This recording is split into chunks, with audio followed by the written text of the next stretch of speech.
اعوذ باللہ من الشیطان الرجیم بسم اللہ الرحمن الرحیم یا ایہا الذین آمنوا هل ادلکم علی تجارت تنجیکم من عذاب علیم۔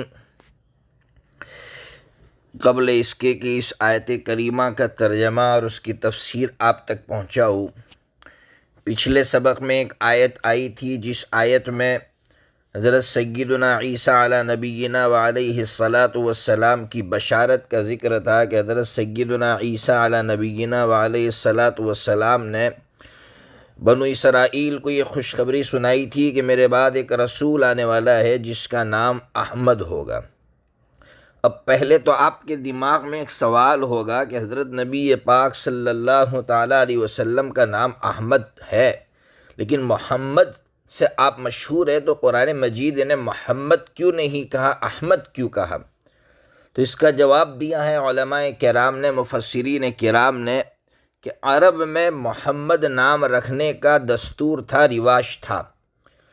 تو اگر قرآن یہ کہتا کہ محمد، تو ہو سکتا ہے کہ یہ نصارہ، یہ بنو اسرائیل یہ کہتے ہیں کہ بھئی محمد نام کے تو بہت سے لوگ ہیں، تو یہی نبی ہو، ایسا ضروری نہیں ہے، کوئی اور نبی ہو سکتا ہے۔ لیکن احمد نام رکھنے کا دستور نہیں تھا، نبی پاک صلی اللہ تعالیٰ علیہ وسلم ہی کی ذات جو ہے اس نام کے ساتھ مخصوص تھی، اس لیے قرآن مجید نے احمد نام رکھا تاکہ ان کے پاس انکار کی کوئی گنجائش نہ رہے۔ دوسری بات، یہود و نصارہ نے اس بات کا خود اقرار کیا کہ تورات اور انجیل میں تحریف ہوئی ہے، لیکن اتنی تحریف کے باوجود بھی ان تحریف شدہ کتابوں کے اندر بھی حضرت نبی پاک صلی اللہ تعالیٰ علیہ وسلم کے تعلق سے جو بشارتیں دی گئی ہیں وہ موجود تھی۔ یہ اللہ رب العزت کی طرف سے آپ سمجھیے کہ ایک معجزہ ہے کہ تحریف کی گئی تورات کے اندر، انجیل کے اندر، یعنی بہت کچھ مٹا دیا گیا، بدل دیا گیا، لیکن وہ لوگ اس چیز کو نہیں بدل سکے۔ حضرت مولانا رحمۃ اللہ کیرانوی رحمۃ اللہ علیہ نے ایک کتاب لکھی، اظہار الحق، جس میں عیسائیت کی جو مذہب ہے اس کے متعلق لکھا، اور اس کتاب کے اندر دلائل کے ذریعے سے ثابت کیا کہ تورات کے اندر اور جو ہے یہ تورات کے جو نسخے، یہ انجیل کے جو نسخے، اس کے اندر حضرت نبی پاک صلی اللہ تعالیٰ علیہ وسلم کی بشارت موجود تھی، آپ کے آنے کی خوشخبری موجود تھی۔ یہ بات خود حضرت نے لکھی۔ پھر اس کے بعد حضرت مفتی تقی صاحب دامت برکاتہم نے اس کو 3 جلدوں میں مرتب کیا اردو زبان میں، چونکہ وہ کتاب اردو زبان میں نہیں تھی تو حضرت نے اس کو اردو زبان میں کیا، اور اس کی جو تیسری جلد ہے اس میں صفحہ نمبر 182 سے لے کر 362 تک انہی بشارتوں کو تفصیل کے ساتھ انجیل کے حوالوں کے ساتھ لکھا ہے۔ اور یوں سمجھیے کہ قیامت تک آنے والی عیسائیت کو جو یہ دعویٰ کرے اگر کہ ہماری کتابوں کے اندر موجود نہیں ہے، تو حضرت نے آئینہ دکھایا ہے کہ آپ ہی کی کتابوں کے حوالے سے میں نے لکھا ہے کہ آپ ہی کی کتابوں کے اندر، چاہے آپ کا دعویٰ یہ ہو کہ اس میں تحریف ہو گئی ہے، اس کے باوجود حضرت نبی پاک صلی اللہ تعالیٰ علیہ وسلم کے تعلق سے جو بشارتیں دی گئی تھی وہ موجود ہے۔ یہ قرآن کا معجزہ کہیے کہ قرآن نے جو بات کہی تھی وہ بات آج بھی ان کی کتابوں کے اندر موجود ہے۔ یہ قرآن کی حقانیت کی دلیل ہے کہ قرآن برحق کتاب ہے کہ آج اتنا سب کچھ کرنے کے باوجود بھی یہ بشارتیں موجود ہیں۔ اب یہ سنیے آگے اللہ تعالیٰ کیا فرما رہے ہیں۔ اللہ تعالیٰ کہہ رہے اے ایمان والو، کیا میں تمہاری رہبری کروں ایسی تجارت کی طرف جو تمہیں دردناک عذاب سے نجات دلائے؟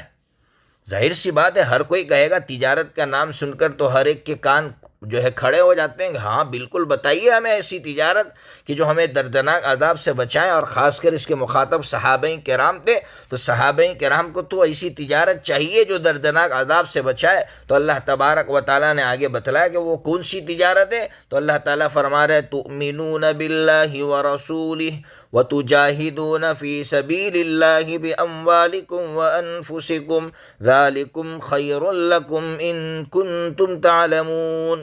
کیا کہہ رہے اللہ، کیا کرو؟ ایمان لاؤ اللہ پر اور اس کے رسول پر، اور جہاد کرو اللہ کے راستے میں اپنے مالوں کے ذریعے اور اپنی ذاتوں کے ذریعے۔ یہ تمہارے لیے بہتر ہے اگر تم سمجھ رکھتے ہو، اگر تم جانتے ہو۔ تو کون سی تجارت بتلائی کہ اگر دردناک عذاب سے بچنا ہے تو سب سے پہلی چیز اللہ پر اور اس کے رسول پر ایمان لانا۔ ایمان کا مطلب آپ جانتے ہیں کہ ہمیں اس بات کا یقین ہو کہ اللہ کے رسول نے اور اللہ کے رسول نے جو باتیں کہی ہے وہ سچ ہے، 100% سچ ہے، اور اللہ رب العزت جو کچھ بھی کر رہا ہے وہ اللہ رب العزت کے فیصلے پر ہم راضی، اللہ رب العزت پر ہم بھروسہ کرتے ہیں۔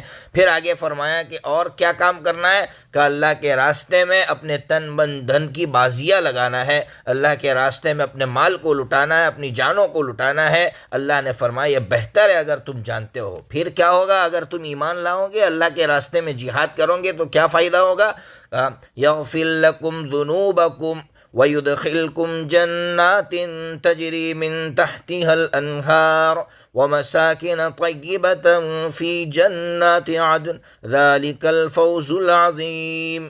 کیا کہہ رہے کہ اللہ تمہارے گناہوں کو بخش دے گا اور داخل کرے گا ایسے باغات میں جس کے نیچے سے نہریں بہتی ہوگی، اور ایسے صاف ستھرے مکانوں میں اللہ تعالیٰ داخل کرے گا۔ کہاں؟ تو کہا ہمیشہ کی جنت میں، جنات عدن میں، اور فرمایا یہ بڑی کامیابی ہے۔ تو اللہ تبارک و تعالیٰ نے بتلا دیا کہ اگر تم ایمان لاؤ گے، اللہ پر کامل یقین رکھو گے اور اللہ کے راستے میں پھر جہاد کرو گے، جو آپ کے اندر کا جو ایمان ہے اس کو عملی شکل دو گے، تو اللہ تبارک و تعالیٰ یہ انعامات سے نوازے گا۔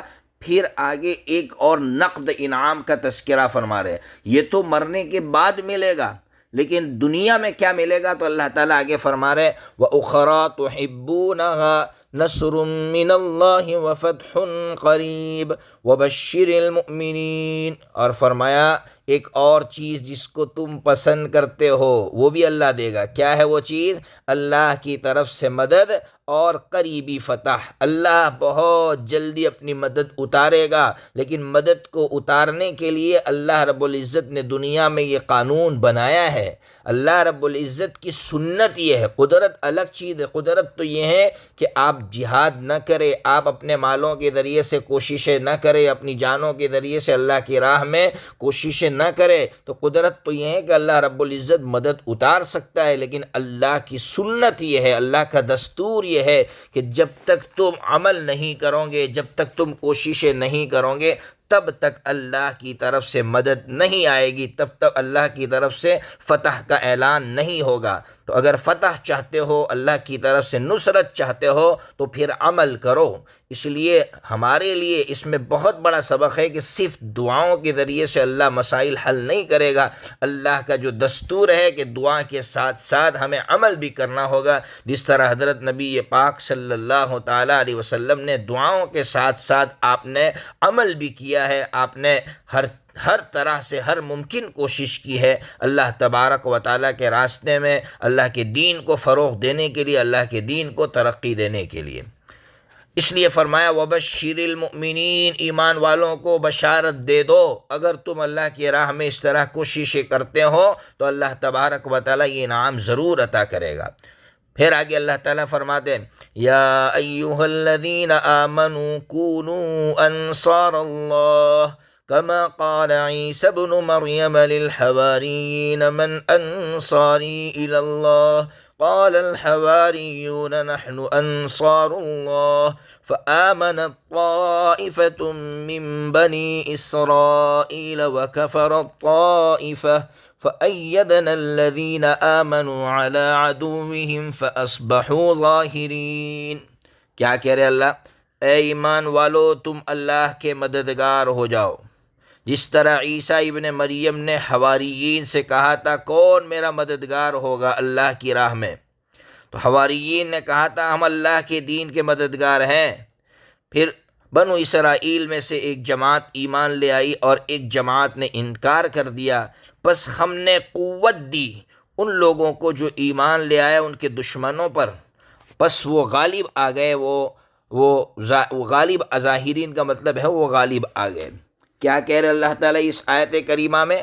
اللہ تعالیٰ ایمان والوں سے یعنی نبی پاک صلی اللہ تعالیٰ علیہ وسلم کی امت سے یہ فرما رہے ہیں کہ جس طرح حضرت عیسیٰ علیہ السلام کے جو حواریین تھے وہ اللہ کے دین کے مددگار بن کر کھڑے ہوئے، جب حضرت عیسیٰ علیہ السلام نے اعلان کیا تھا کہ کون اللہ کے دین کی مدد کرے گا، خاص کر اس وقت جب حضرت عیسیٰ علیہ السلام کو گھیر دیا دشمنوں نے، یہودیوں نے جب گھیر لیا، تو حضرت عیسیٰ علیہ السلام نے فرمایا، یہ اعلان کیا تھا کہ کون ایسے سخت موقع پر، ایسی کٹھن گھڑی پر ہماری مدد کرے گا، اللہ کے دین کی مدد کرے گا۔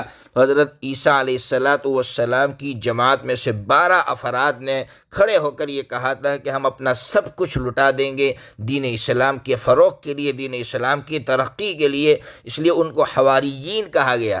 حواریین کہتے اس کو جو خالص ہو، اس کے اندر کوئی عیب نہ ہو، جس کو ہم اردو زبان میں بولتے ہیں مخلص شخص، مخلص دوست، مخلص ساتھی، جس کے اندر نفاق بھرا ہوا نہ ہو، جو صرف اور صرف اللہ کے لیے ساتھ دے، کسی اور مقصد سے، کسی اور مفاد سے وہ ساتھ نہ دے، اس کے ساتھ دینے کا ایک ہی مقصد ہو، اللہ راضی ہو جائے۔ اس لیے ان کو حواریین کہا گیا کہ انہوں نے حضرت عیسیٰ علیہ السلام کا ساتھ دیا صرف اللہ کو راضی کرنے کے لیے۔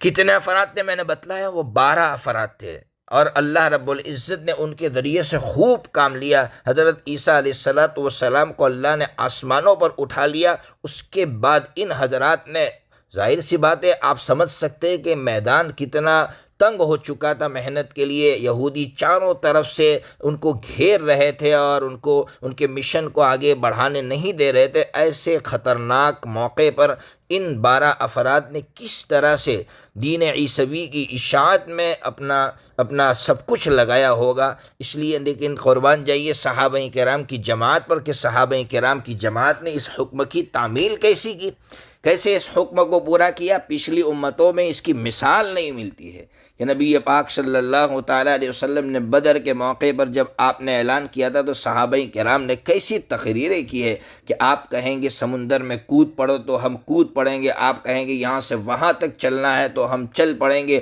آپ کہیں گے اپنے مالوں کو لٹاؤ تو ہم اپنا سارا مال آپ کے قدموں میں ڈھیر کر دیں گے۔ کیسی صحابہ کرام نے مثال پیش کی ہے۔ اس لیے یہ ہم سے اللہ تبارک و تعالیٰ فرماتے کہ اے ایمان والو، اللہ کے دین کے مددگار بن جاؤ۔ کیا ہوا؟ قرآن کہہ رہا ہے کہ بنو اسرائیل میں جب حضرت عیسیٰ علیہ السلام نے یہ اعلان کیا تو ایک جماعت ایمان لے آئی، لیکن ایک جماعت نے انکار کر دیا۔ ہوا کیا؟